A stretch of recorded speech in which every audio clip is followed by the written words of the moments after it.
La réaction du Front populaire ivoirien Tendance Aboudraman Sangaré ne s'est pas fait attendre après la signature par Alassane Ouattara de l'ordonnance portant amnistie générale pour 800 personnes condamnées ou en détention, parmi lesquelles l'ex-première dame de Côte d'Ivoire Simone Eivie Gbagbo. Selon son porte-parole, le parti se réjouit de la libération de ses membres détenus dans les prisons ivoiriennes depuis près de 7 ans. Il ajoute également que c'est une étape importante qu'ils viennent de franchir dans leur lutte quotidienne. C'est un sentiment de satisfaction qui anime le Front populaire ivoirien. Et je dois dire que c'est une victoire d'étape.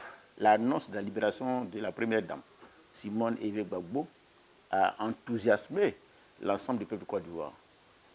Le peuple croit en elle, le FPI croit en elle et les Ivoiriens l'attendent parce qu'elle était illégalement et injustement détenue. Nous sommes contents, le FPI ne veut pas bouder sa joie. Pour l'ancien président de la jeunesse du Front populaire ivoirien Tendance Aboudraman Sangaré, l'acte posé par le chef de l'État ivoirien en libérant ses prisonniers politiques est d'une importance capitale, mais il devra aller encore plus loin afin de permettre à la réconciliation tant recherchée d'être totale.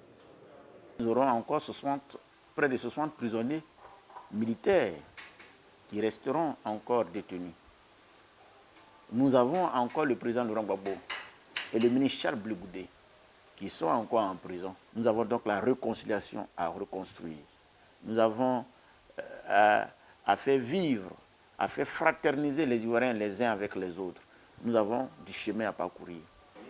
Kwa Justin a par ailleurs précisé que le prochain défi de sa formation politique est la présidentielle de 2020. Une étape qui, selon lui, passe absolument par la refonte de la commission électorale indépendante.